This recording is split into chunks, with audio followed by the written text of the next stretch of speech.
Tonight, for the first time, a former president is criminally tried in court. Nothing like this has ever happened before. The presumptive Republican nominee for president finds himself seated across jurors as the selection process begins in his hush money trial. The bombshell details from court as the country prepares for some dramatic weeks ahead in court, and how Donald Trump intends to run for office from the defendant's table. Plus, Iran may have launched into an unprecedented shock and awe campaign this weekend, but it was Israel and its allies that were able to intercept 99% of the bombardment.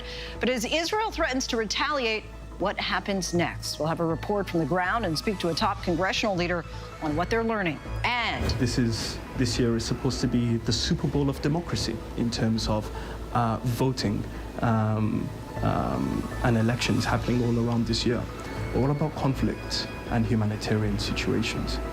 This just may be the World Cup of atrocities that we're looking at. Sudan marks 1 year of conflict that has decimated its people and displaced more than 8 million.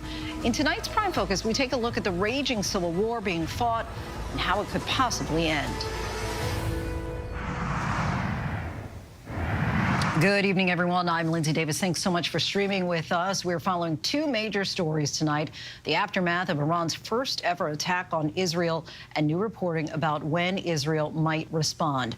But we do begin with that historic moment: Donald Trump becoming the first American president, past or present, to enter a courtroom to face criminal charges. Today, Trump's trial got underway for 34 counts of falsifying business records to cover up payments to porn star Stormy Daniels during his 2016 campaign. He has entered a plea of not guilty to all charges. A court sketch artist documenting the moments as 96 potential jurors filed in, the judge asking each of them if they could be fair and impartial as the former president watched on. More than half raised their hands to say they could not. The jury selection process could take up to 2 weeks, and once that jury is selected, testimony will then begin. Our team is standing by tonight to break it all down. Our senior investigative correspondent, Aaron Katersky, leads us off from the courthouse. Tonight, Donald Trump walking into the courtroom on the 15th floor of New York State Supreme Court in Lower Manhattan, the first president in U.S. history to stand trial as a criminal defendant. Nothing like this has ever happened before.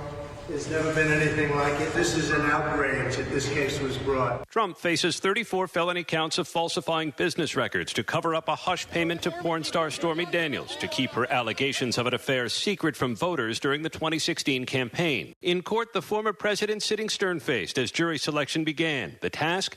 Picking 12 jurors and 6 alternates to pass judgment on one of the most famous men on the planet. Trump flicking his eyes toward the first 96 potential jurors as they filed in. One woman giggling, hand over her mouth, eyebrows raised as she recognized him. Judge Juan Merchan explaining a fair juror is a person who has no bias or prejudice in favor of or against a party or witness. With Trump watching from the defense table, more than half the potential jurors then raised their hand, signaling they could not be fair and impartial, an unusually high number. Those people immediately excused. One of them heard in the hallway saying, "I just couldn't do it." About a dozen other people were excused for other reasons. The ones that were left were then called to the jury box to answer one by one a 7-page questionnaire, screening for bias. Trump following along, holding the questionnaire in his hand. The judge excused one woman who answered yes to a question about whether she had strong opinions about Trump that would interfere with her ability to be fair.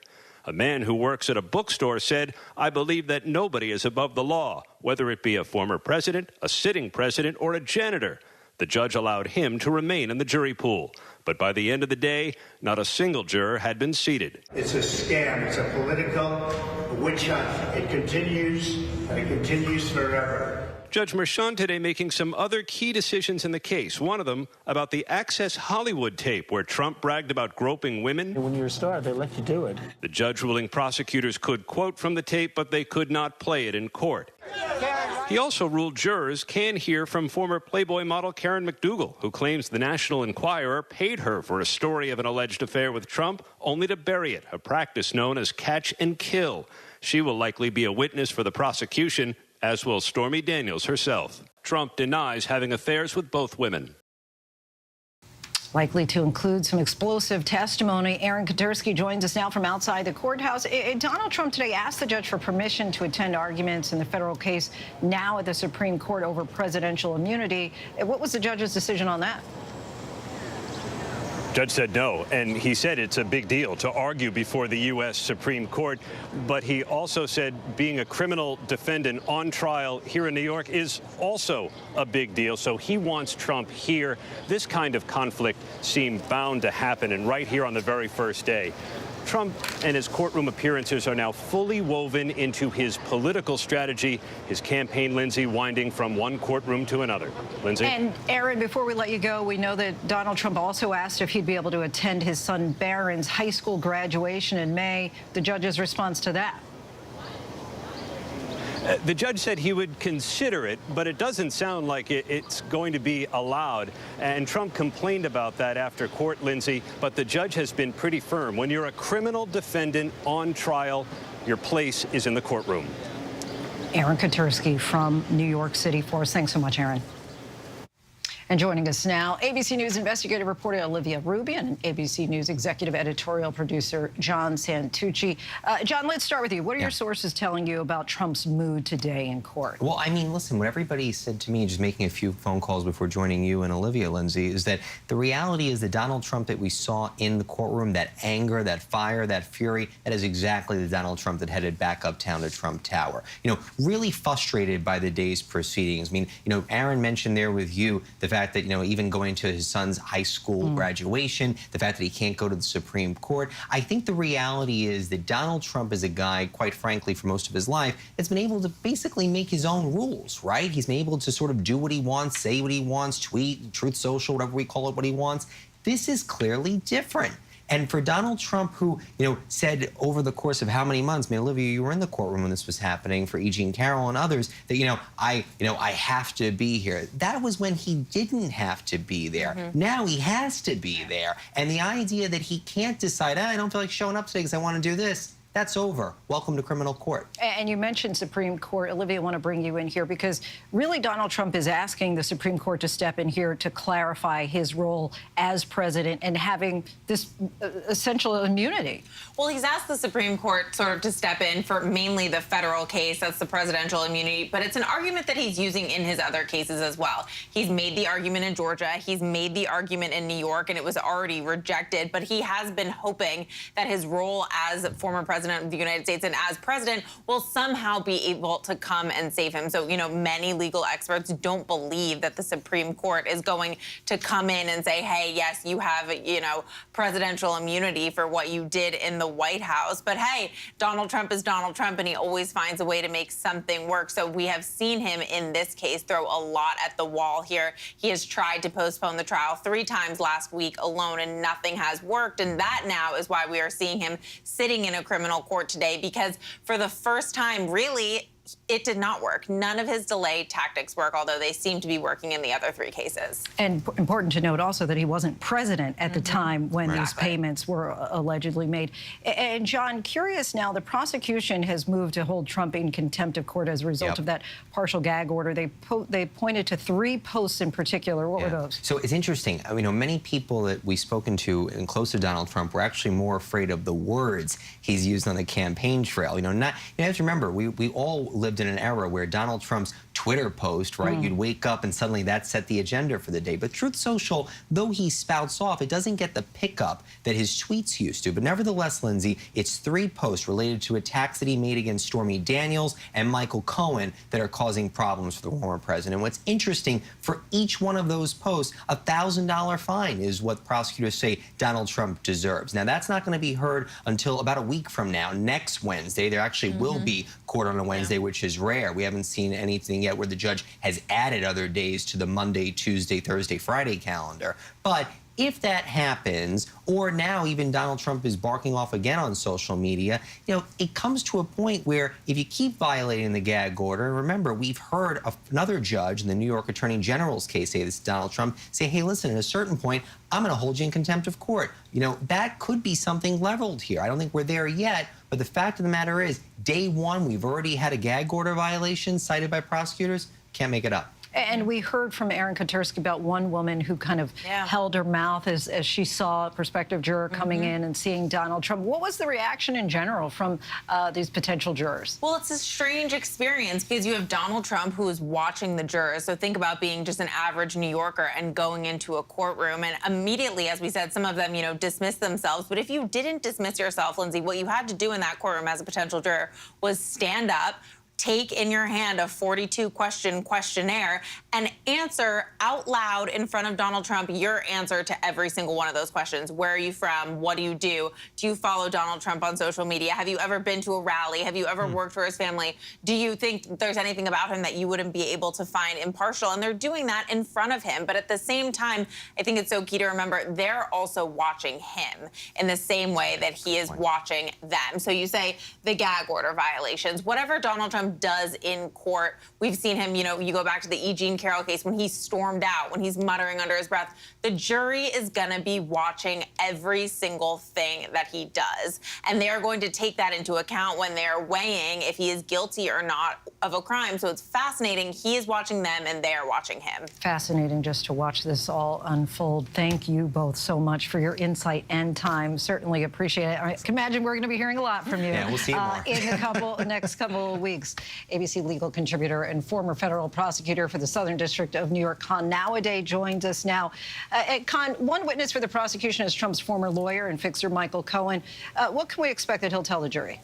I think he's going to really tie it together for the jurors. He is a key witness for the prosecution case. He's going to tie together that the payments to him were actually not payments to him, not legal payments, but payments to Stormy Daniels. And so he is a key witness. But something very important is I expect that the defense, Trump's lawyers, are going to try to make Michael Cohen the only witness. They're going to say he's the only witness that matters. I think the prosecution, their goal is going to be to show that Michael Cohen isn't the only witness, that they have other witnesses that corroborate what Michael Cohen says. And you just touched on this a bit, but Cohen obviously served time in prison for tax evasion and campaign finance violations. So the defense will attempt to paint him, we can imagine, as untrustworthy. Who from the Trump White House might the prosecution call in an attempt to back up his claims? They're going to call other witnesses, such as, frankly, I think it was very important for the prosecution that Karen McDougal is allowed to testify, because that shows from the prosecution's point of view that there's this pattern of conduct, that what Michael Cohen did was only part of a pattern of conduct that the former president was engaging in trying to silence these folks who were trying to diminish his reputation. Former adult film actress Stormy Daniels will be called to testify. Trump has denied having an affair with her. How important will her testimony be? I think equally very important, because ultimately she will be corroborating what Michael Cohen says. She will corroborate those payments. And frankly, I think she, like Michael Cohen, is going to be a very important witness for the prosecution. And for Trump, what arguments do you see his attorneys making in his defense? I think the main argument will be that these were personal payments, that these were not payments made, if at all, for affecting the election. That's number one. And number two, I think we've heard from the former president's public statements that he's going to deny that these things ever happened as well. All right, Con Nowaday, thank you so much with what we can see in the weeks ahead in this criminal trial. So appreciate your insight. I'm sure you'll be joining us in the weeks to come as well. Tonight, the U.S. and world leaders are urging restraint as Israel is weighing retaliation options after Iran's first ever direct attack on Israeli soil. Late today, Israel's top military chief declared Iran will face consequences. The war cabinet met for a second day in a row, but no decision was revealed about how or when Israel will respond. American officials were stunned by the size and the sweeping assault late Saturday. 99% of roughly 300 missiles and drones were blocked or brought down with help from the U.S. Our team is standing by to break that down, including what the U.S. is saying about a possible Israeli response. We begin with our chief national correspondent, Matt Gutman, reporting in from Tel Aviv. Tonight here in Israel, the war cabinet meeting behind closed doors for a second day in a row. Israel tonight making it clear there will be a response to the first ever direct assault from Iran on Israel. 300 missiles and drones targeting Israel. 99% of those missiles and drones blocked, taken out of the sky with the help of the U.S. Late today, Israel's top military chief vowing they will respond to Iran. Iran will face the consequences for its actions. We will choose our response accordingly. And tonight, the White House and other world leaders urging extreme caution, warning Israel to be extraordinarily careful with whatever decision it makes. The U.S. warning Israel it will not participate in any Israeli counterstrike on Iran. President Biden today saying the U.S. is committed to Israel's security and commended the U.S. efforts to help protect Israel from Iran's attack. Together with our partners, we defeated that attack. It was just before midnight Sunday, under the cover of darkness, the Iranian assault beginning to unfold. For the roughly 15 minutes that followed, total uncertainty. Then, as the scope of this was revealed, Israeli and U.S. officials stunned by the sheer scale of the Iranian attack. A swarm of nearly 200 drones and cruise missiles, followed by the launch of about 130 bus-sized ballistic missiles timed to confuse Israel's defenses. Fighter jets from the U.S., France, England, and Israel taking out the vast majority of drones and cruise missiles. Ballistic missiles seen here streaking over Jerusalem, blasted out of the sky by Israel's aerial defense system, including the Arrow high-altitude anti-missile systems. Israel saying it knocked out 99% of those threats. The Pentagon saying the U.S. destroying about 80 drones and 6 ballistic missiles. Video circulating online verified by ABC News showing one of the very few Iranian missiles that hit their target, causing minor damage to an Israeli Air Force base. The IDF saying this video shows troops recovering parts of an Iranian ballistic missile from the Dead Sea. The sole casualty, a 7-year-old girl severely wounded by shrapnel. She survived and is now recovering in a hospital. We've been training for this for years. We understood that Iran is the negative player of the region. It's not quite over. Of course not.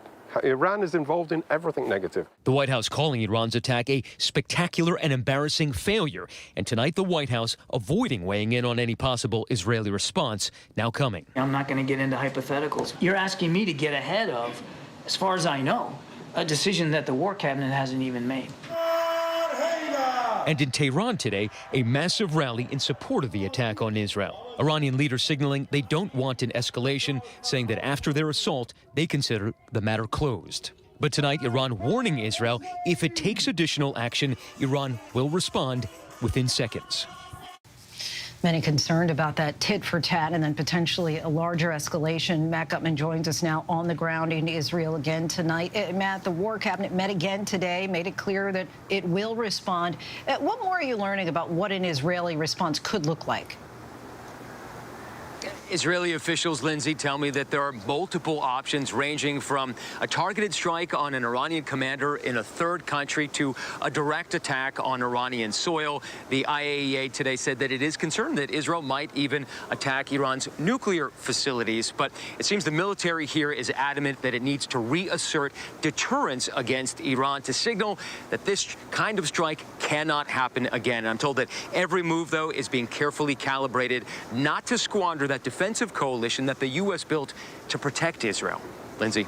Delicate dance here. Matt Gutman, our thanks to you. Yeah. And let's bring in ABC's chief White House correspondent, Mary Bruce. Mary, we heard President Biden say Iran was defeated, but what are officials saying about U.S. involvement if Israel chooses to strike back? Well, Lindsay, the White House is making it clear that what comes next, how Israel decides to respond, is ultimately up to them. But the administration is also urging restraint. They are trying to do everything they can to prevent this from spiraling into a wider war. The overarching message from the White House tonight is that this was a win for Israel, a major military success. You heard and noted the president declaring that they defeated Iran. So as Prime Minister Netanyahu weighs his next move here, the president has directly urged him to think carefully, strategically about the risk of escalation. And while the president is underscoring America's ironclad defense of Israel, the White House also says the U.S. will not be involved in any retaliatory counterstrike against Iran. Lindsay. Mary Bruce from the White House for us. Thanks so much, Mary. Thank you. Pentagon officials are also expressing surprise at the scope of the Iranian attack and relief at how well the defenses managed to hold. Let's get right to ABC's Chief Global Affairs anchor, Martha Raddatz. Martha, what have you learned about the military operation? Lindsay, the coordination itself was extraordinary that night. You had dozens of U.S. and Israeli fighter jets in the air, the U.S. fighters alone shooting down 80 armed drones with heat-seeking missiles. There were refueling tankers in the air, ships at sea launching anti-ballistic missiles, all the while tracking more than 300 drones and missiles launched by Iran and its proxies. So many moving parts, and yet they still managed to stop those missiles and drones and not shoot each other down. But despite that success, of course, the Pentagon will not be involved in assisting with any Israeli attack on Iran, not aerial refueling, nothing. A senior U.S. official warning that Israel is intent on responding, adding that the world may think this is over. It is not. Lindsay? Far from over, so it seems. Hey, Martha, I know you've also been talking to your sources. How surprised were they by the scope of Iran's attack? Very surprised. The U.S. had thought there would be just about a dozen ballistic missiles launched, but the head of Central Command updated that, saying they expected more than 100. One of the officials who heard the update that night saying he was so shocked his hands were trembling when he wrote down that number. Lindsay? All right, Martha Raddatz reporting in for us. Thanks so much, Martha. As we've mentioned, this was the first time Iran has attacked Israel directly rather than through its proxies, those militia groups it supports across the region. ABC's James Longman is in Lebanon. And James, what are the concerns there about a possible attack by Israel on those proxies or on Iran?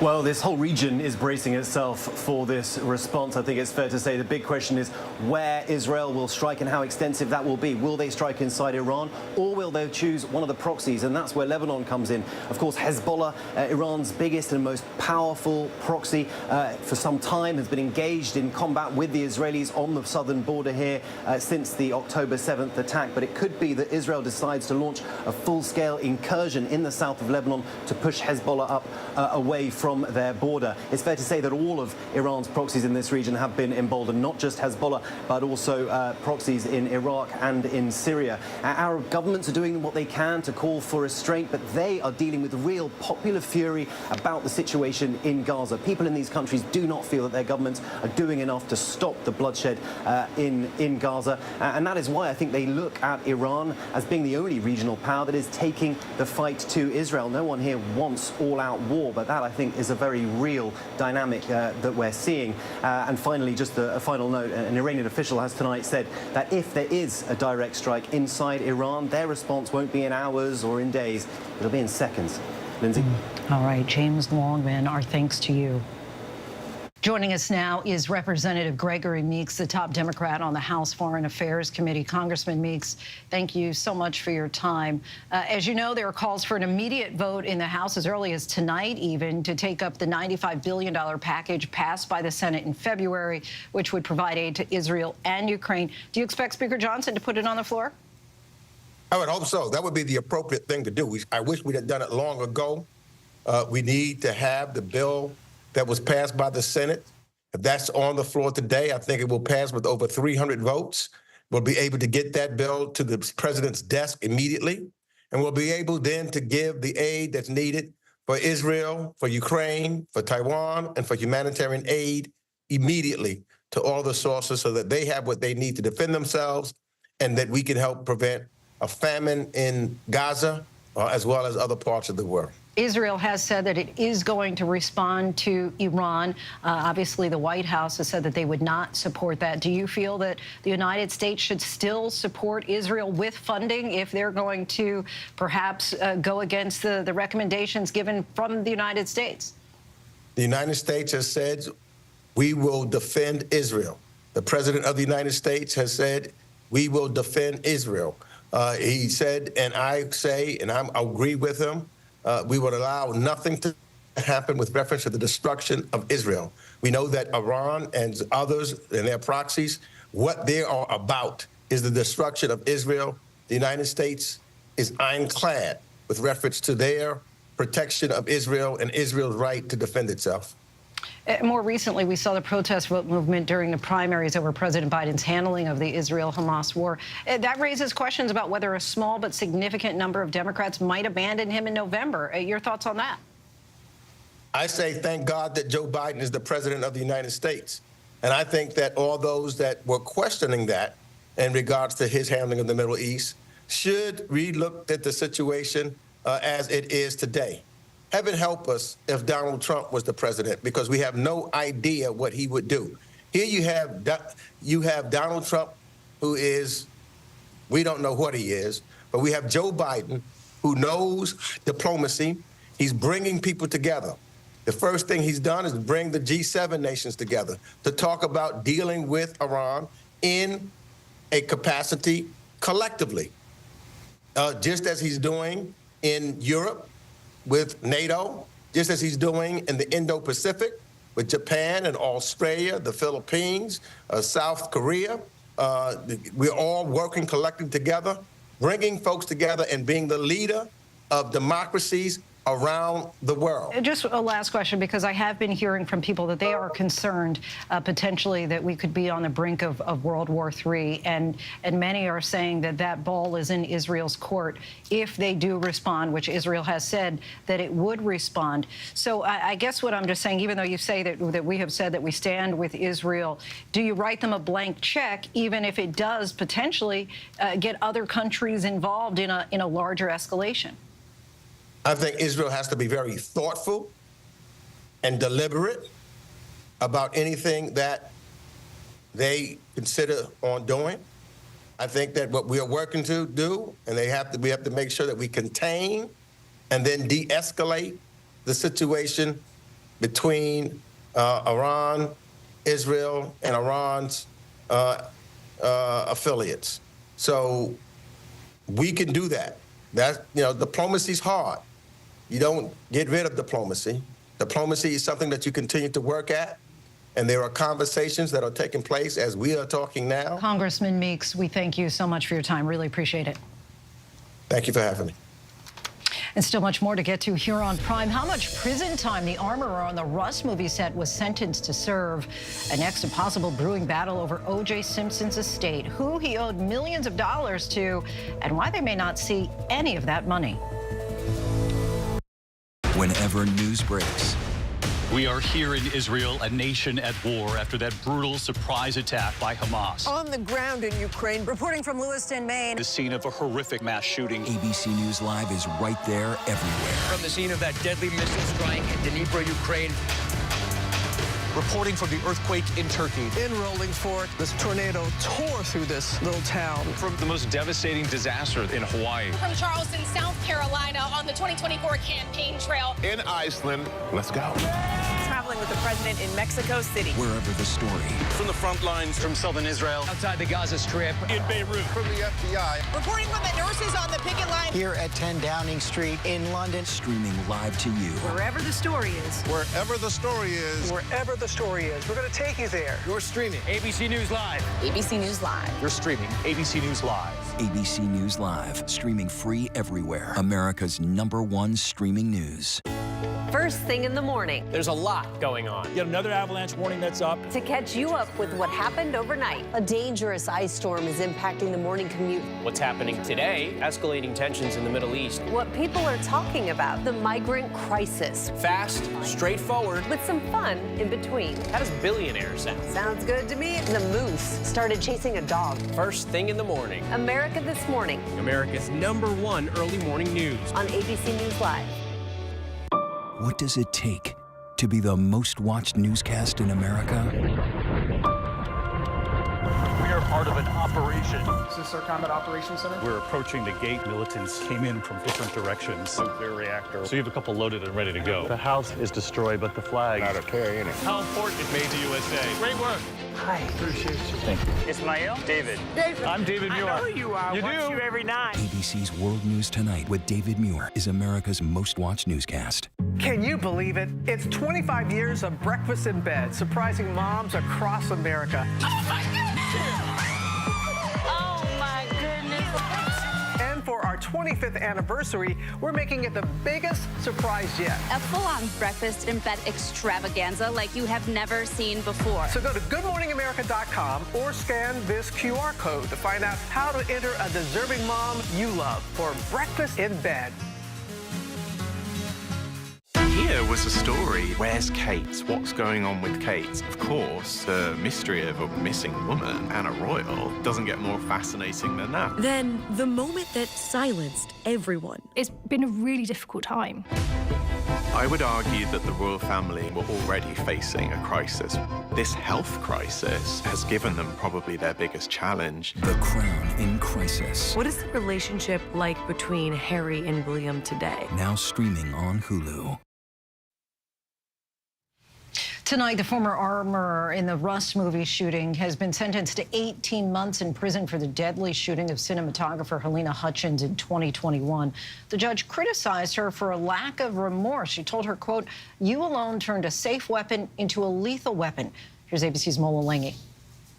Tonight, the armorer tasked with keeping weapons safe on the set of Rust is now headed to prison for that fatal shooting of cinematographer Helena Hutchins. I am sentencing you to 18 months of incarceration at a New Mexico women's correctional facility.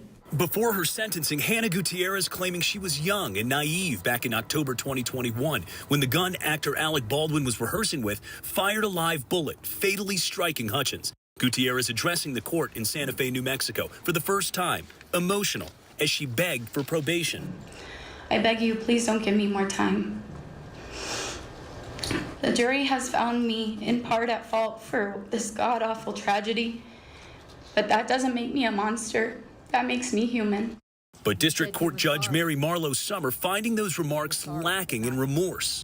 You alone turned a safe weapon into a lethal weapon.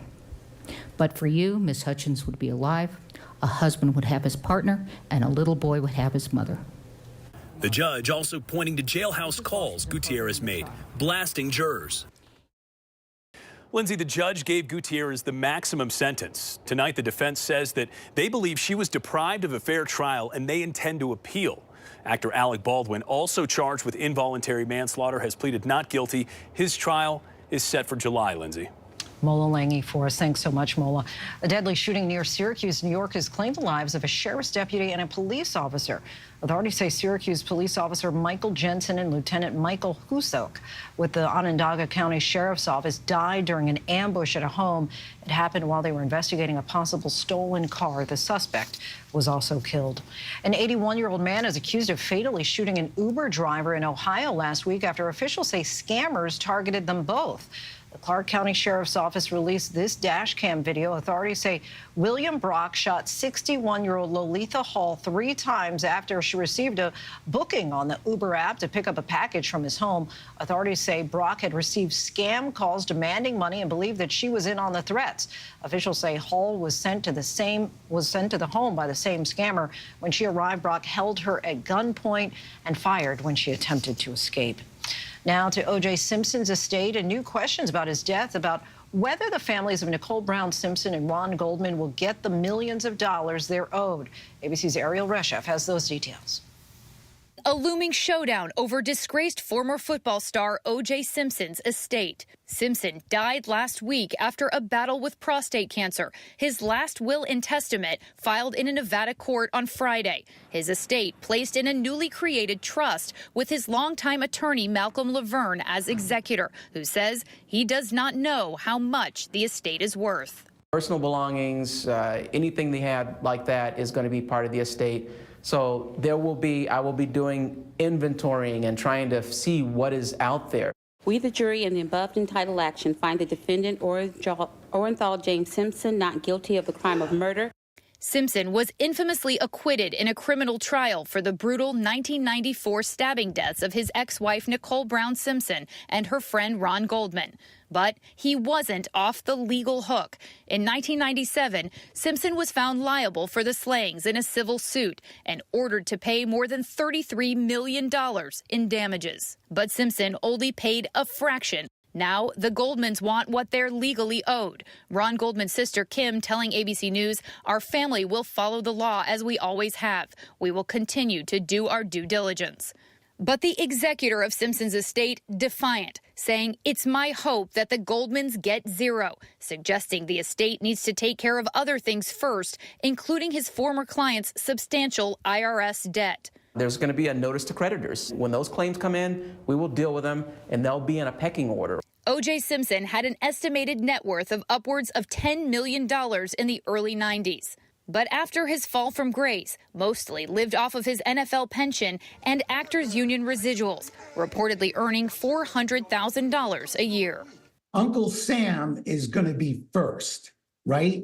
And depending on the assets, if he owed taxes, it could be a situation where after the taxes are paid, there's next to nothing left. So then if you're the Goldmans, you have to calculate, is this even worth doing?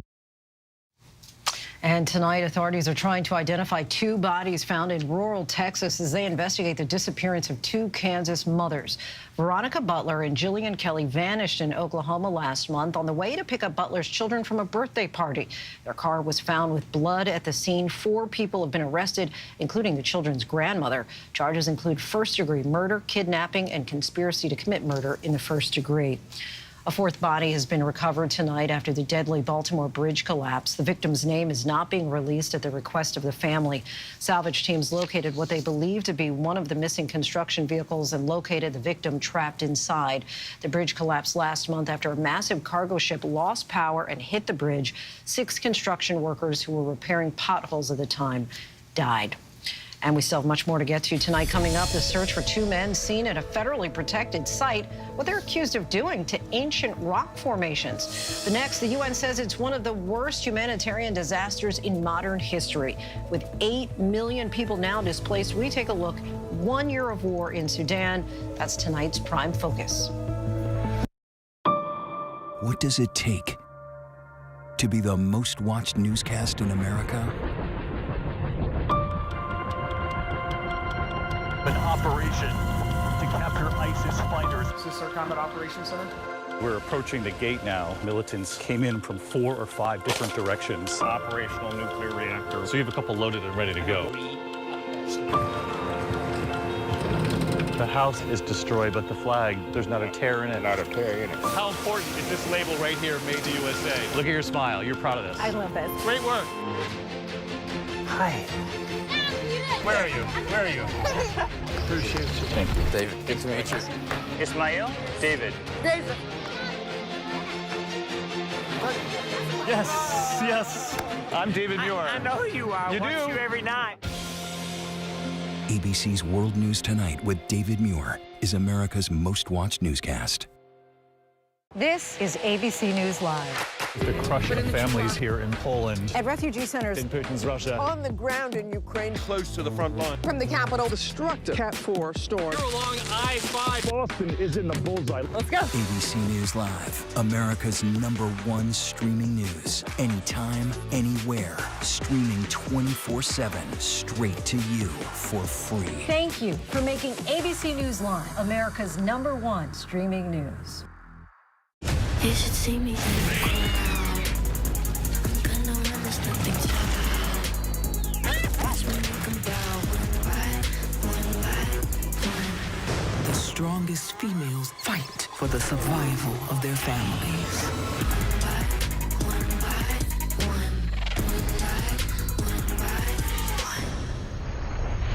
Oh, hey, the queens. You should see me in the crowd. First thing in the morning. There's a lot going on. Yet another avalanche warning that's up. To catch you up with what happened overnight. A dangerous ice storm is impacting the morning commute. What's happening today? Escalating tensions in the Middle East. What people are talking about, the migrant crisis. Fast, straightforward. With some fun in between. How does billionaire sound? Sounds good to me. The moose started chasing a dog. First thing in the morning. America This Morning. America's #1 early morning news. On ABC News Live. Why do so many people start their day here? From ABC News, this is Start Here. To be in the know and get a different take on the day's top stories. A lot of news today, so let's get into it. Listen now to the Daily News Podcast honored with 4 Edward R. Murrow Awards and see why the New York Times calls it a news podcast worth listening to. Start Here, ABC News. Make it your daily first listen. Now, that's a part of the story I bet you didn't see coming. Wherever you get your podcasts, Start Here. It's lunchtime in America, so what are we serving up? Well, how about everything you need to know? You know, that sounds pretty good. Give it to me. You your health, your money, breaking news, pop culture, with the biggest stars, music, trends, and of course, good food. GMA 3, what you need to know. A third hour of GMA in the afternoon. So join us, Afternoons. For everything you need to know. I love that. Reporting from Santa Fe, New Mexico, I'm Lindsay Davis. Wherever the story is, we'll take you there. You're streaming ABC News Live. Welcome back, everyone. Today marks 1 year since the conflict between the Sudanese armed forces and the Rapid Support Paramilitary Group began. The situation there has precipitated what the UN calls one of the worst humanitarian disasters in recent memory, displacing more than 8 million people, taking the lives of more than 14,000. In tonight's Prime Focus, we take a look at Sudan 1 year later, now on the brink of collapse. Here's ABC's Marcus Moore. In Sudan, the concussion from explosions pierced the air, and black smoke blankets the horizon. The capital city, Khartoum, and its more than 6 million people now in the throes of a violent struggle that has taken thousands of lives and disrupted the livelihoods of millions. On April 15th last year, simmering tensions exploded into a full-blown conflict as two generals who've controlled the country since seizing power in 2021 prepared to hand over authority to civilian rule. Dr. Bilal Khalid landed at the airport just as fighting began. Women screaming, children crying, quite terrible images, to be honest, being inside that building. And you can imagine it's congested, like so many people. And then suddenly all the bags, people just threw their bags to the slide. Nobody cared about their bags anymore. And even I left my bags there. He describes a state of confusion among many in the airport that day, which was one of the first areas to see fighting. In the past, we've never experienced a conflict in the capital city like this before. Usually, most of these conflicts are in peripheral areas, and we thought, okay, maybe these clashes, maybe they are trying to topple the current government or something is happening, but it will finish in a few hours. It marked the beginning of 12 months of horror, intense street battles and airstrikes, reports of unspeakable crimes against women, and internet blackouts. The UN says it is the largest displacement of people in the world today. In the days following the start of hostilities, there was a scramble to safely remove foreign staff from embassies in Khartoum. The U.S. conducting a daring operation, deploying SEAL Team 6 to airlift dozens of American staff out of the country. Calls for a ceasefire have gone unanswered. So far, there has been no pause in the violence. How brutal has the fighting been in Sudan? How brutal can you think? That's literally the answer I can give you. In terms of the stories, from people being dismembered, tortures of the most horrible scenes. El-Bashir Idris is an analyst and one of the emerging voices on the situation in Sudan. It's a war that, under international law, has broken every single rule and code of conduct.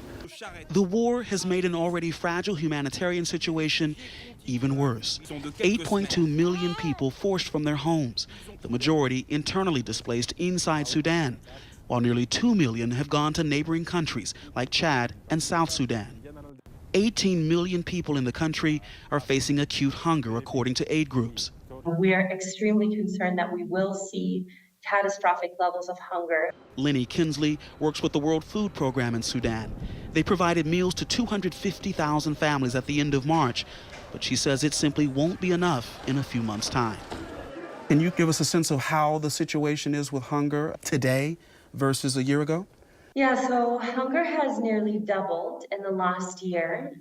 So right now in Sudan, we're in the harvest season, which is typically when food is more available and there's less levels of hunger. It's the time of the year where we see the lowest levels of food insecurity. But right now we're looking at 18 million people, 37% of the population, who are in acute levels of hunger. Aid groups say more and more families are becoming food insecure. Kinsley and others are urging the warring sides to establish safe routes for aid to get into the conflict zones. The IPC, which is a rating for hunger across the globe, shows Sudan is approaching level 5, the highest level, or a catastrophe phase. Calls for international aid are growing louder. The United States has committed nearly $1 billion in aid, but officials say that is not enough, and only a fraction of that money has actually reached Sudan. This year is supposed to be the Super Bowl of democracy in terms of voting and elections happening all around this year. All about conflict and humanitarian situations. This just may be the World Cup of atrocities that we're looking at. Through it all, brutal fighting has continued. The situation in Sudan risks creating the world's largest hunger crisis without action, without the immediate scaling up of assistance. And there is no hyperbole that wouldn't hit the mark on this. There is no hyperbole. This is how bad it is. As the large wheels of global government churn, everyday people are trying to do their part to meet the urgent need. They include 22-year-old Yusuf, who doesn't want to use his last name for security reasons. He's Sudanese, living in London, and was compelled to start a food kitchen in Omdurman, Sudan. The city of 2.3 million people sits just west of Khartoum. We realized that there's room actually that people they care, people they wanna help how they can. He turned to social media to get the word out about the situation in Sudan and the need for food. He says the money raised goes to a team of volunteers who buy food and deliver to families using this tuk-tuk. What we provide for them actually is a lentil stew, but we fortify it with peanuts. The reason why we do that is because Sudan is a major peanut producer, so the peanuts are quite cheap. And also in terms of nutrition, it's a very good source of nutrition, peanuts. He says they feed 200 families every day, a lifeline for those at a time when hope is once again being tested in Sudan. There definitely is a sense of feeling isolated, feeling left alone. But unfortunately, this is not really a new case for Sudan. I think more than anything, what I've heard is they're holding on to whatever last hope that they have left, that this war can end, because that's really the only hope they have left to eat, to survive, to make it through another day. Clinging on to hope in the midst of so much desperation and despair. Our thanks to Marcus Moore for that. So much more ahead here on Prime tonight. Why police are trying to track down two men and what they were caught on video doing to an ancient site. And her unique blend of country music is getting viral attention online and landed her a collaboration with Beyonce. Tanner Adele tells us about her music and her new single.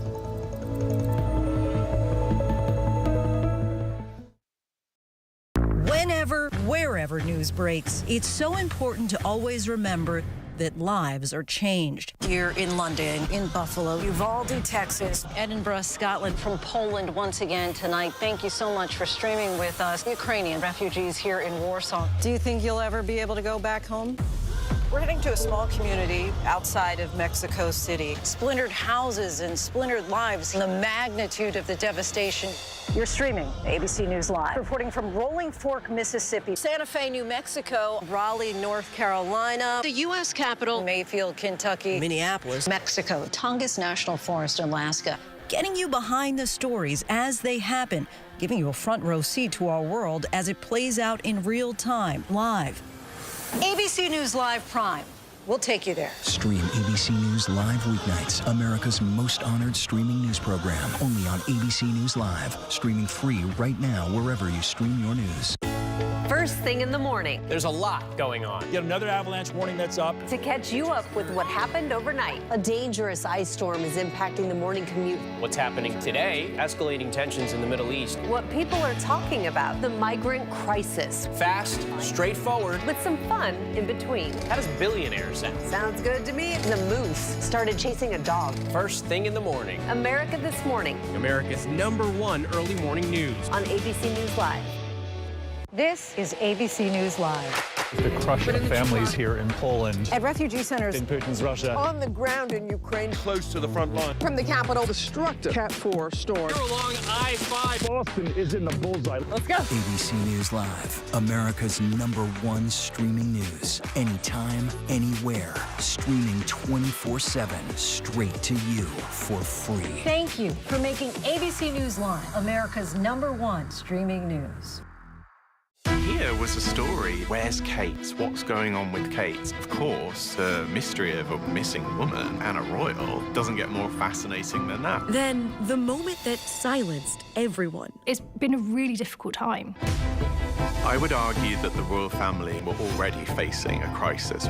This health crisis has given them probably their biggest challenge. The Crown in Crisis. What is the relationship like between Harry and William today? Now streaming on Hulu. Get ready, America, every Friday. The hottest trends, styles, and must-have. What's the right stuff to buy right now? I really love that. It's time to buy the right stuff. Yes! And save big time, too. The right stuff. Fridays on GMA. You're gonna love it. Why do so many people start their day here? From ABC News, this is Start Here. To be in the know and get a different take on the day's top stories. Start Here. Now, that's a part of the story I bet you didn't see coming. Make it your daily first listen, wherever you get your podcasts. Welcome back. Police are searching for 2 men who damaged protected rock formations at Lake Mead in Nevada. The suspects were caught on camera destroying the ancient rocks at the federally protected site. Here's ABC News' Kana Whitworth. Authorities searching for the 2 men seen in this video destroying ancient rock formations at Lake Mead. The pair recklessly shoving red stones that make up one of the most popular hiking destinations there. A young child can be heard telling them not to fall as the large boulders tumble and break on the ground below.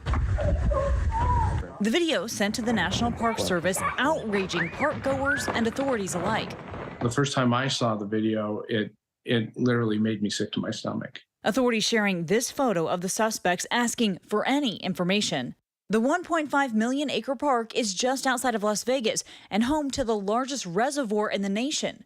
The stones in that area are up to 140 million years old. It's taken a really long time to create this unique and beautiful environment. The damage is unfortunately permanent, and people won't be able to enjoy that particular location as much as they might have before. Our thanks to Kana for that.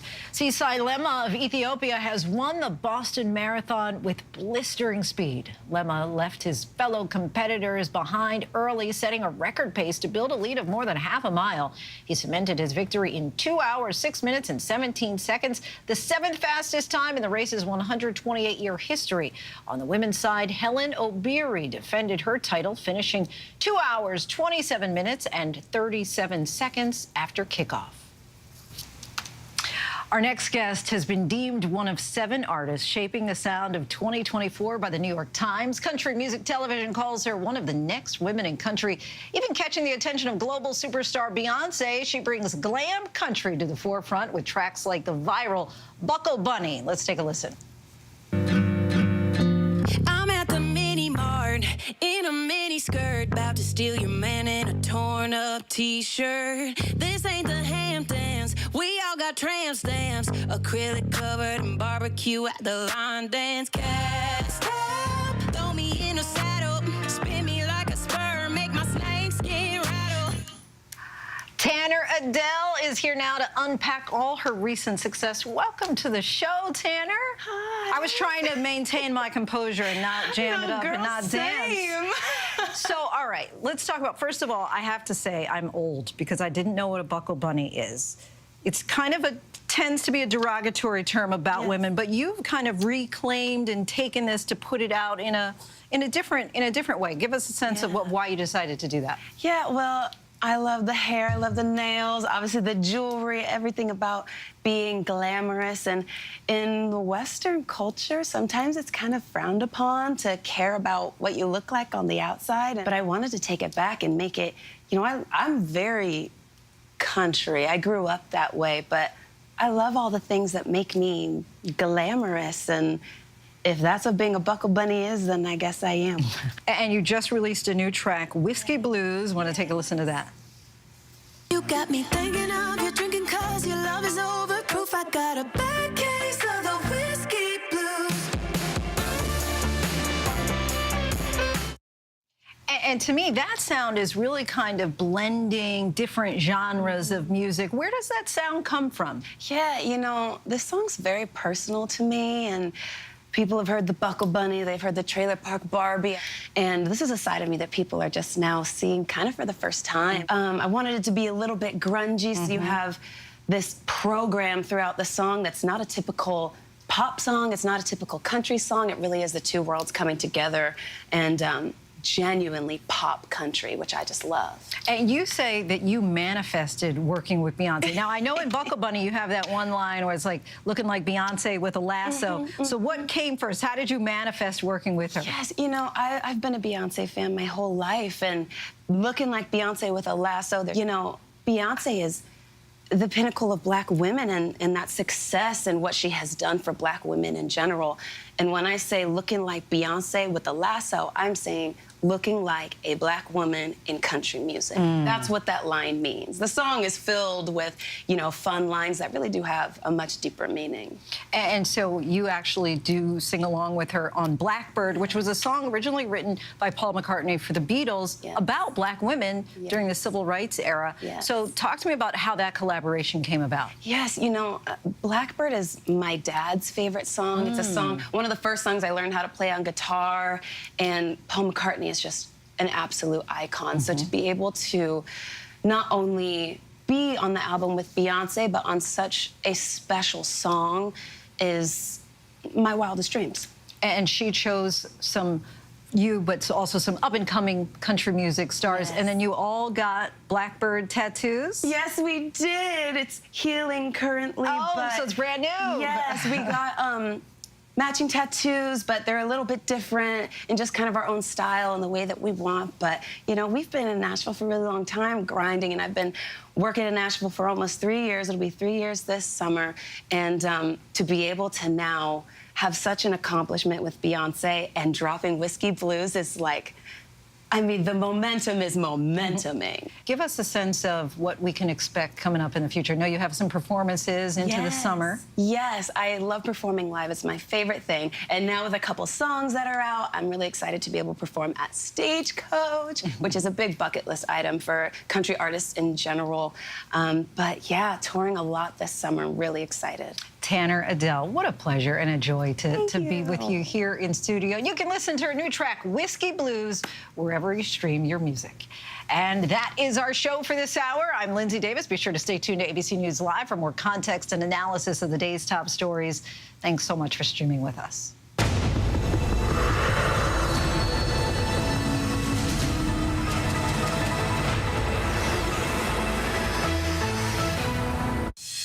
Coming up in the next hour, the first ever criminal trial involving a former president begins. What happened inside the courtroom, and terrifying moments captured in a church when a teen stabs a bishop during service.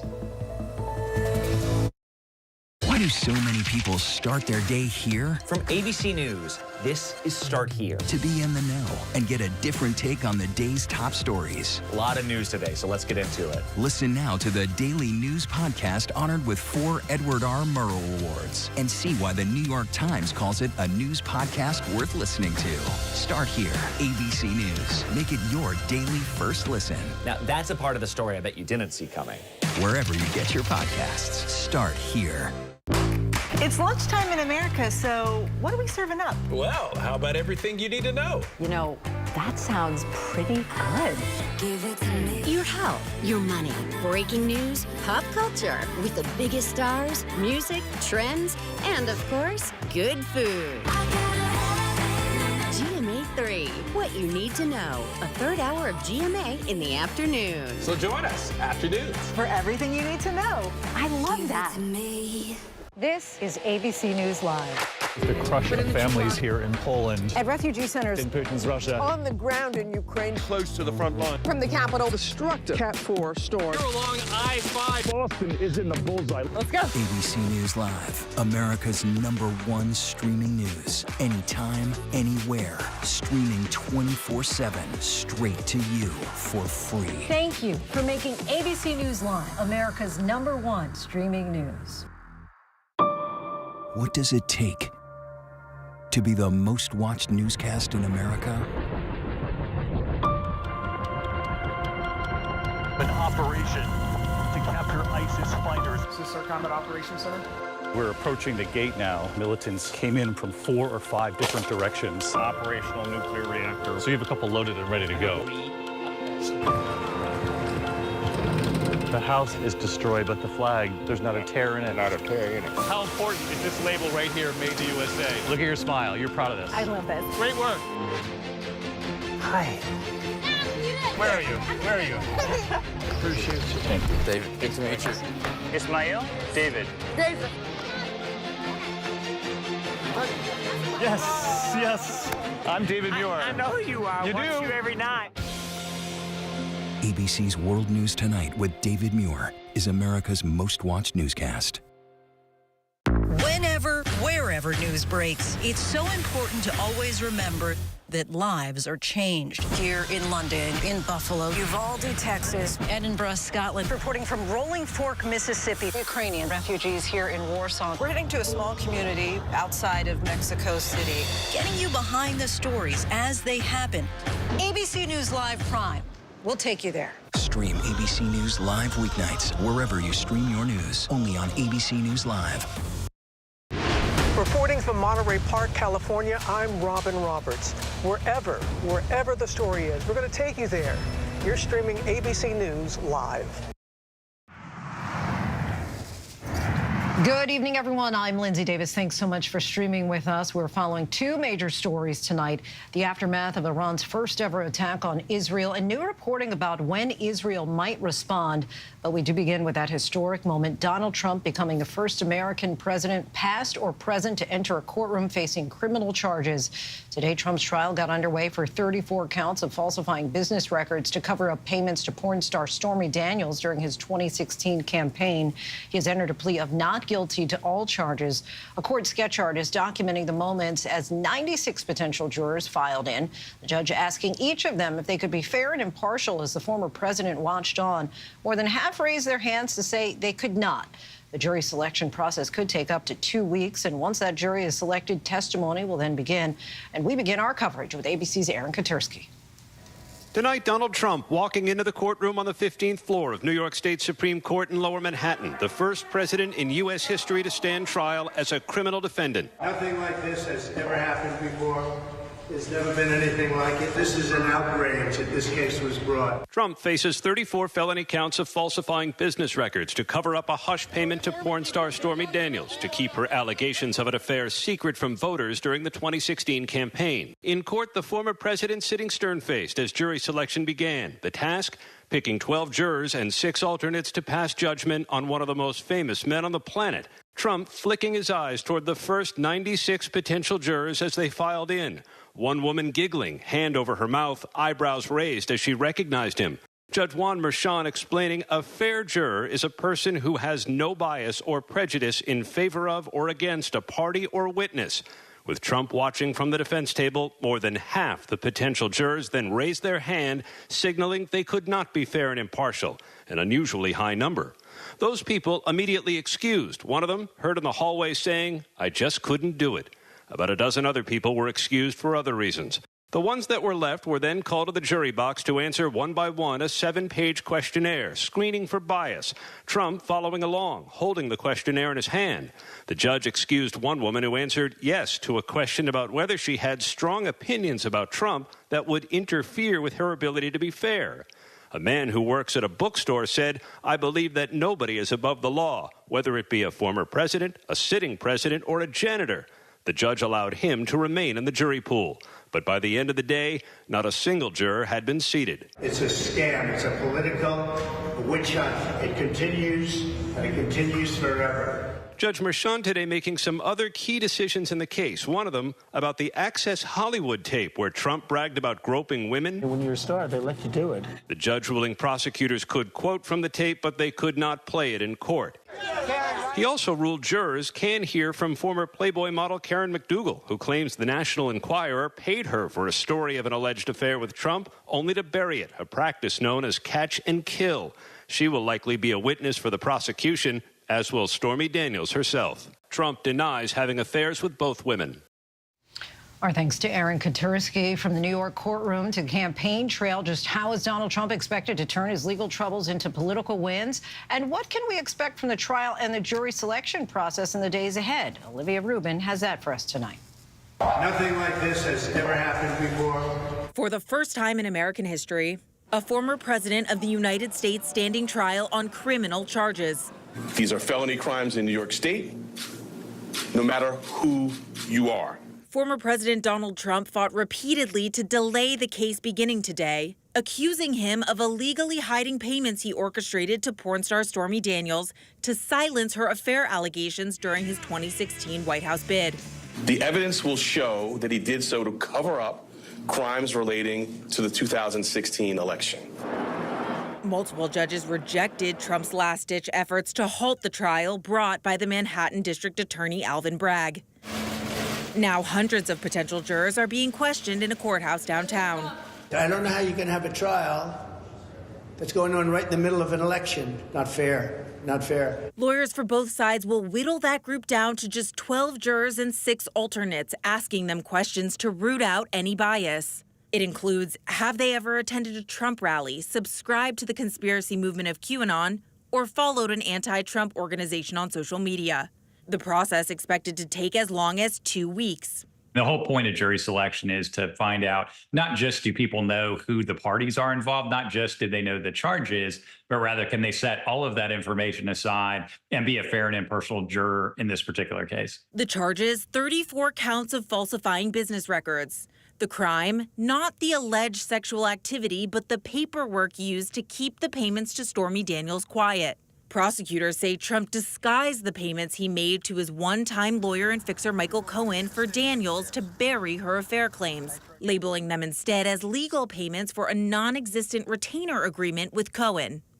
He directed me to make the payments. He directed me to become involved in these matters. Prosecutors say those disguised checks cut from the Trump organization to Cohen were part of a larger catch-and-kill scheme devised by Trump and his allies with the publisher of the National Enquirer. Together, prosecutors say they would repeatedly buy negative stories about Trump, only to never publish them. He was very concerned about how this would affect the election. To help his campaign. To help him and the campaign. Trump has pled not guilty to the charges and has called the case election interference. He also claims the affair with Daniels never happened. Did you know about the $130,000 payment to Stormy Daniels?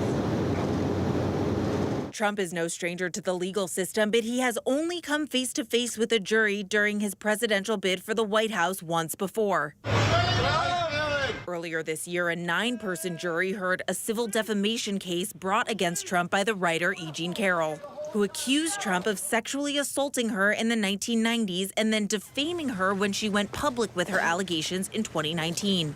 There, Trump personally analyzed the potential jurors, often craning his neck and turning around as they answered questions. He never attended the first trial, where a jury found him liable for sexual assault and defamation of Carroll. Some jurors the second time around in the trial to determine damages against Trump appeared visibly shocked when they entered the room, only to see the former president of the United States seated there.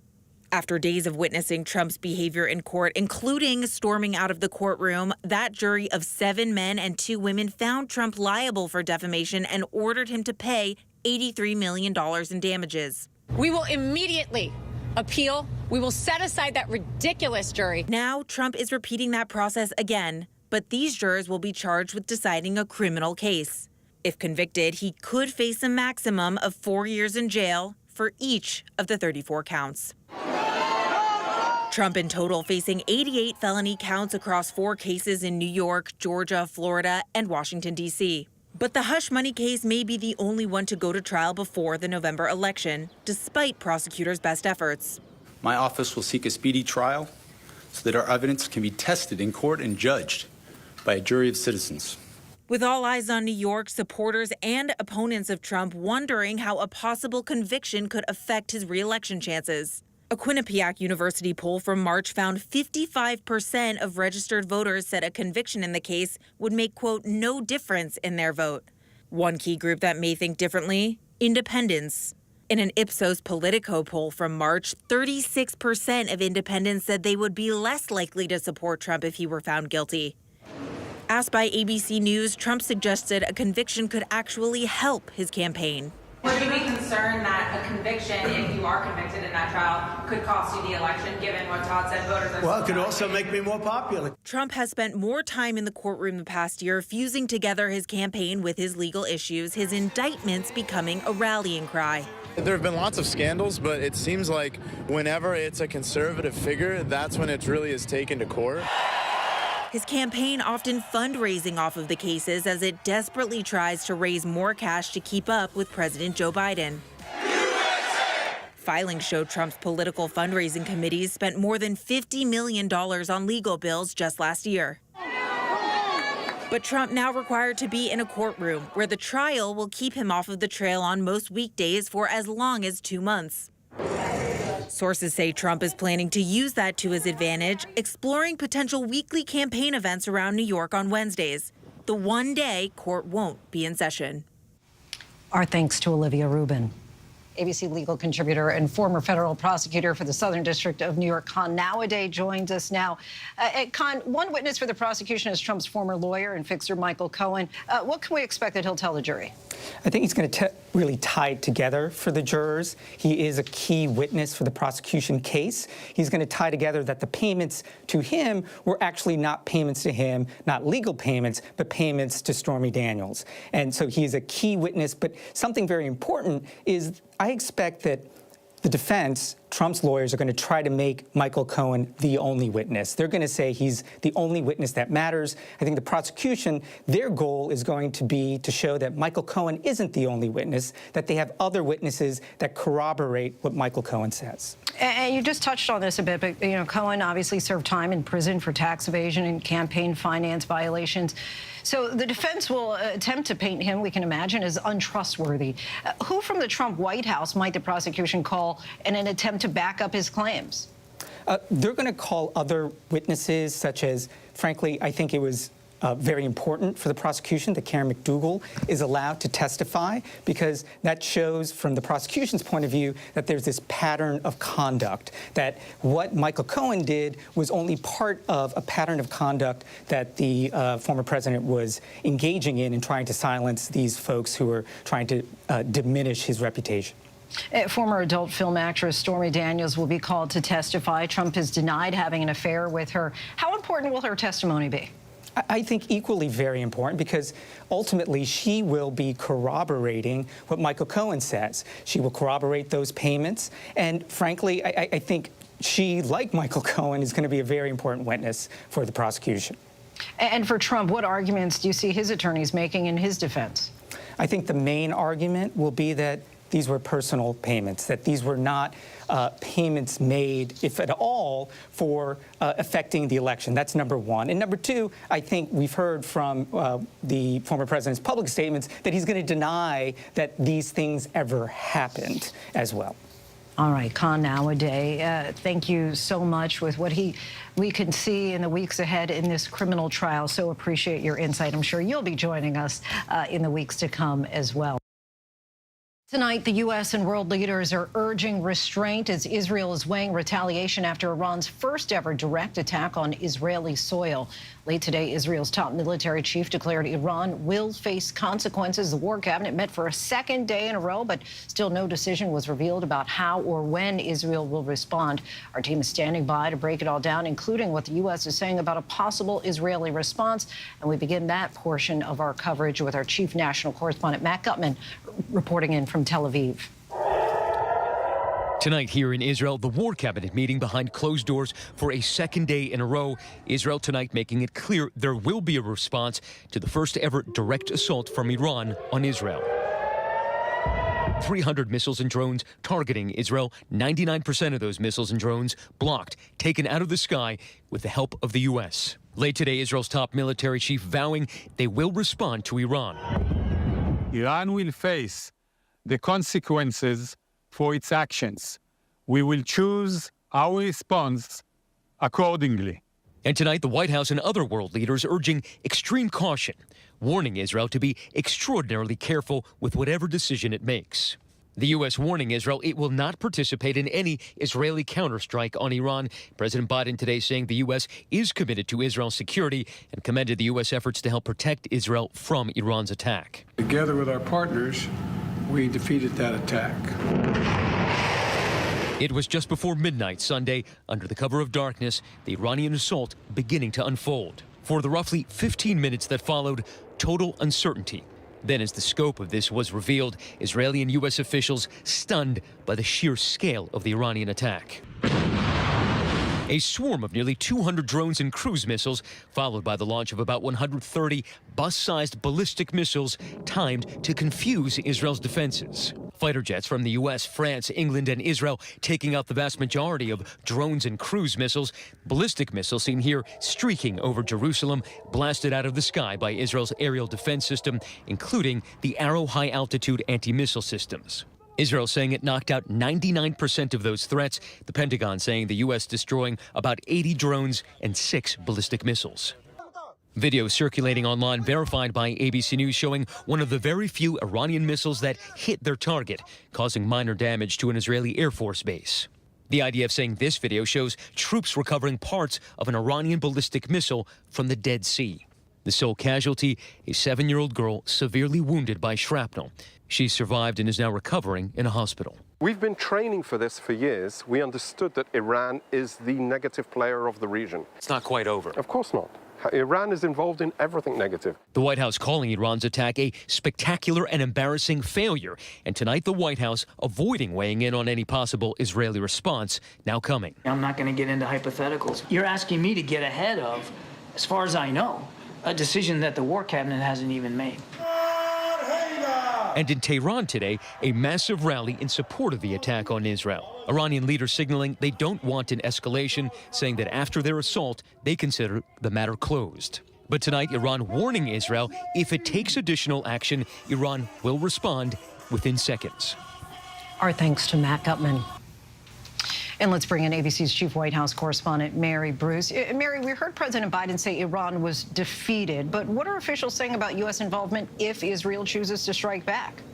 Well, Lindsay, the White House is making it clear that what comes next, how Israel decides to respond, is ultimately up to them. But the administration is also urging restraint. They are trying to do everything they can to prevent this from spiraling into a wider war. The overarching message from the White House tonight is that this was a win for Israel, a major military success. You heard and noted the president declaring that they defeated Iran. So as Prime Minister Netanyahu weighs his next move here, the president has directly urged him to think carefully, strategically about the risk of escalation. And while the president is underscoring America's ironclad defense of Israel, the White House also says the U.S. will not be involved in any retaliatory counterstrike against Iran. Lindsay. Mary Bruce from the White House for us. Thanks so much, Mary. Thank you.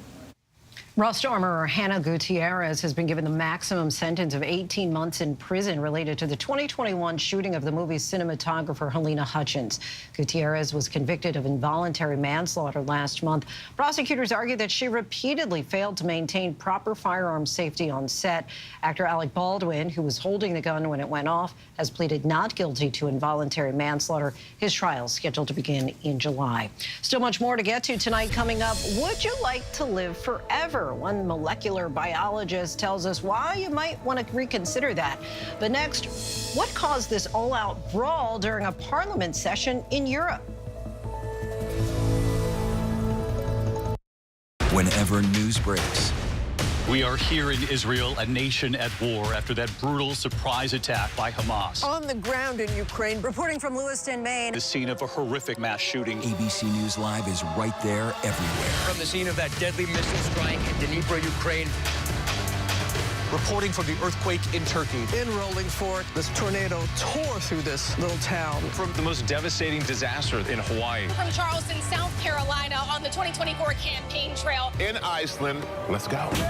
Travel traveling with the president in Mexico City. Wherever the story, From the front lines from southern Israel, Outside the Gaza Strip. in Beirut. From the FBI. Reporting from the nurses on the picket line. Here at 10 Downing Street in London. streaming live to you. Wherever the story is. Wherever the story is. Wherever the story is, we're going to take you there. You're streaming. ABC News Live. ABC News Live. You're streaming ABC News Live. ABC News Live, streaming free everywhere. America's #1 streaming news.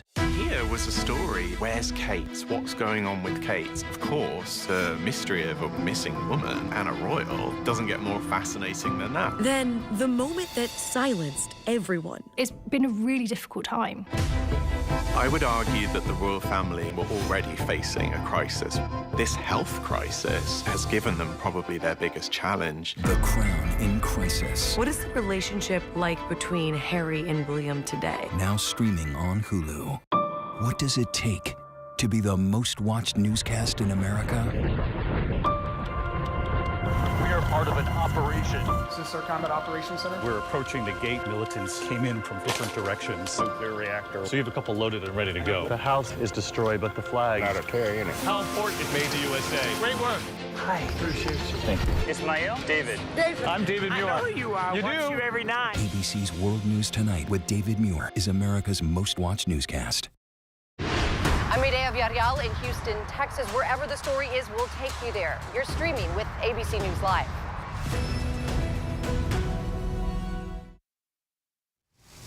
Welcome back. We're tracking several headlines around the world. Horrified worshippers watched online and in person as a bishop was stabbed at a church in Sydney, Australia. Video footage appears to show the 15-year-old suspect lunge at the bishop. At least 4 people were injured. Luckily, everyone is expected to be okay, though this attack comes just days after a deadly knife attack at a mall in Sydney.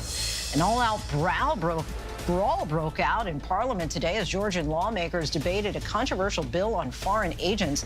The measure has been criticized by Western countries and sparked massive protests at home. The bill would require organizations that accept funds from abroad to register as foreign agents or face fines. Somali pirates released a hijacked ship and its crew of 23 people after a $5 million ransom was paid. That's according to 2 pirates. The MV Abdullah was a Bangladesh-flagged bulk carrier, a type of merchant ship used to transport large amounts of cargo. It was heading from Mozambique to the United Arab Emirates last month. Somali pirates have previously caused chaos in the waters off the country's long coastline, but have been dormant for years until late last year. And still to come, many people are trying to find ways to live longer, but could there be an ethical cost to pay? A molecular biologist joins us to explain it next. Why do so many people start their day here? From ABC News, this is Start Here. To be in the know and get a different take on the day's top stories. A lot of news today, so let's get into it. Listen now to the Daily News Podcast honored with 4 Edward R. Murrow Awards and see why the New York Times calls it a news podcast worth listening to. Start Here, ABC News. Make it your daily first listen. Now, that's a part of the story I bet you didn't see coming. Wherever you get your podcasts, Start Here. This is not about parents who just let their kid watch violent movies, play violent video games. This is about parents who neglected their son, ignored his cries for help, and then bought him a gun. The first parents in America to be charged in a school shooting. They purchased that gun for him and bragged about it. You don't get to walk away from that. That's a criminal act. Sins of the parents, the Crumbly Trials. The opposite of love is not hate. It's just being ignored. Only on Hulu. You should see me in the crowd. I'm gonna run this nothing to watch me make them bow one by one. The strongest females fight for the survival of their families.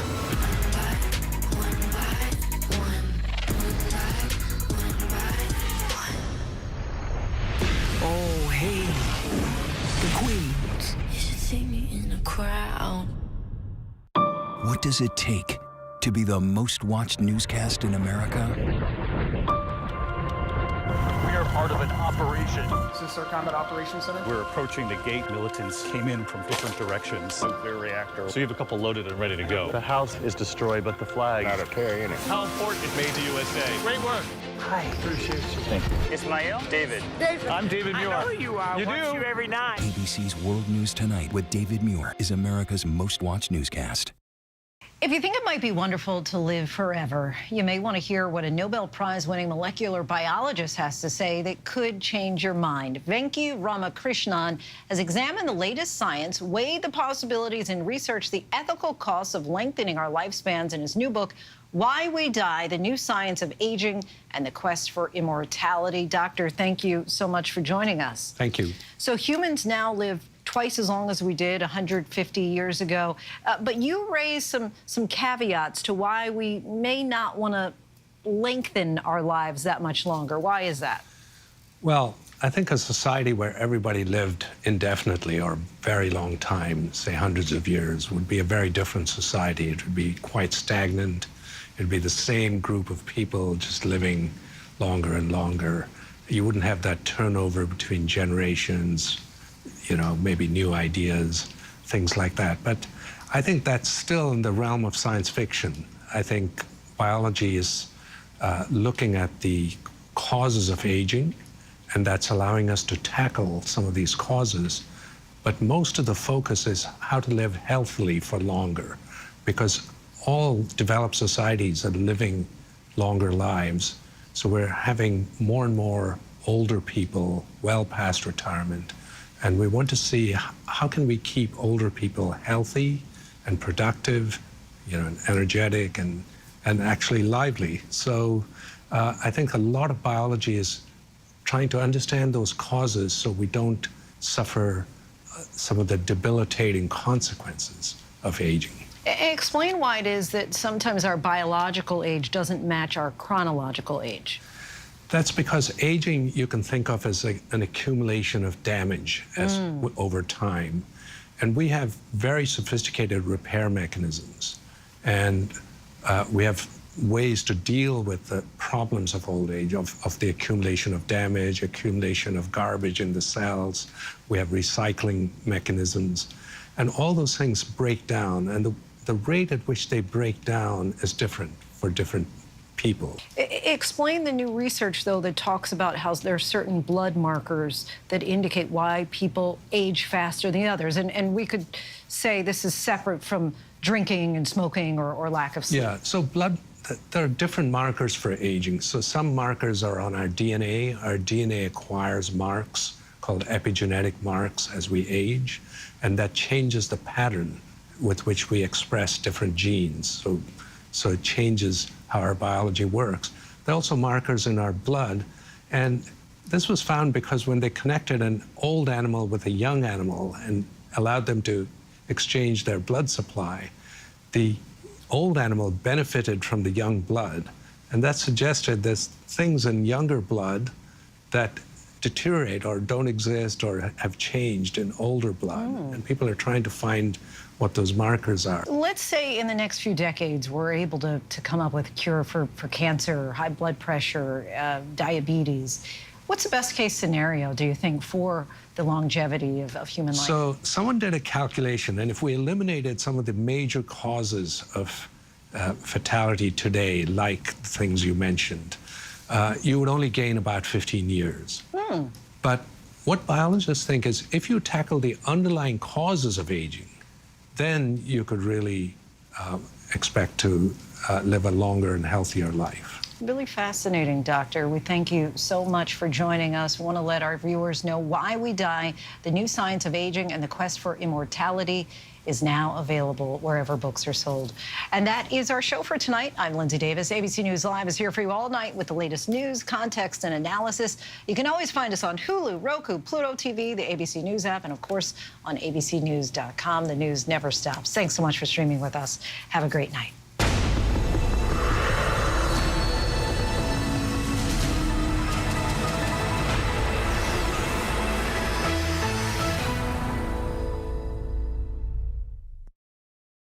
This is ABC News Live. The crush of families here in Poland. At refugee centers In Putin's Russia. On the ground in Ukraine. Close to the front line. From the capital. Destructive Cat 4 storm. You're along I-5. Boston is in the bullseye. Let's go. ABC News Live, America's #1 streaming news. Anytime, anywhere. Streaming 24/7, straight to you for free. Thank you for making ABC News Live America's #1 streaming news.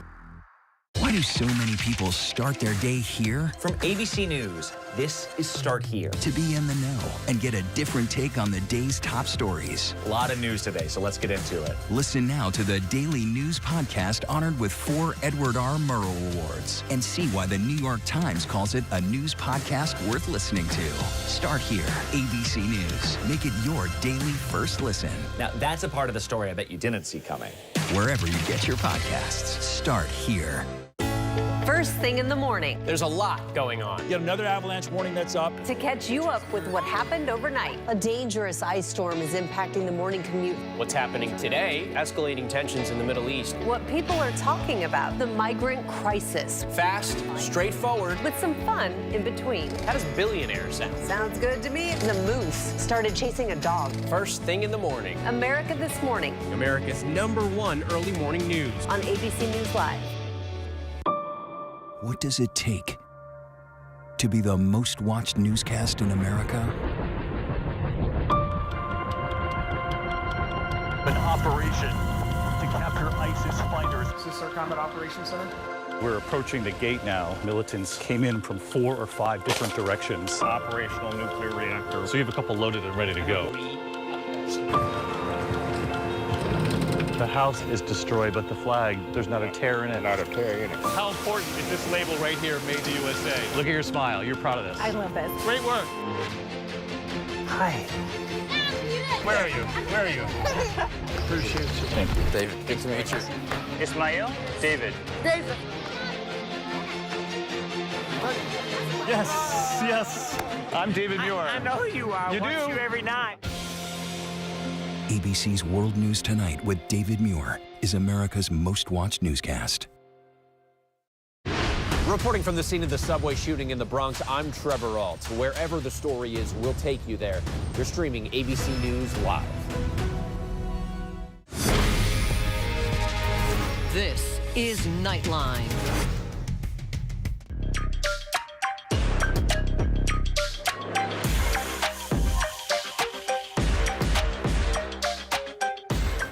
Hey, Keith, Metro Police.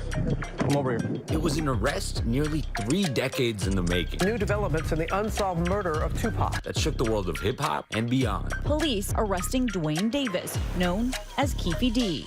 Authorities calling him the only living suspect for a murder Americans have been obsessed with for years. So what they got you for, man? Biggest case in Las Vegas history. According to investigators, Keefe D's quiet life on this unassuming Nevada street masked the criminal past of a hardened gangster responsible for the murder of one of the most influential rappers of our time, Tupac Shakur. What does it mean to this city to be able to finally bring forth an indictment? Well, in one word, justice. Are you pleading guilty or not guilty? Not guilty. Where's the gun? Where's the Cadillac? Where's there any evidence that put Keefe Davis here? Tonight, an ABC News investigation pulling back the curtains, taking you inside the probe that investigators say solved one of the most infamous cold cases in modern history. If all these people were living today, they'd all be arrested and charged with murder. The dueling police departments that may have complicated the investigation. I just don't believe a lot of the information that was being conducted there in LA was actually being shared with us. There would be no indictment had we not did what we did then. And the never-before-heard audio of Keefe D. What happened when you pulled up alongside? That's true. A mastermind plotting things out, that's not Keefe D. You can't get away with murder when you come to Las Vegas. Back in 1996, Tupac was at the prime of his career when the 25-year-old Death Row Records artist was shot near the Strip. I like to think I'm a revolutionary to bring change. He had changed the rap game with hits like California Love. Say what you say, but give me that bomb beat from Dre. Let me serenade the streets of LA. And breaking through in films like Juice. Check yourself, Q. You gotta snap some collars and let them know you got to take them out anytime you feel like it. Becoming a bona fide mainstream celebrity. This is a superstar about to take a megastar turn. That level of star power snuffed out too soon. It was definitely a big case to me as a kid growing up here. Lieutenant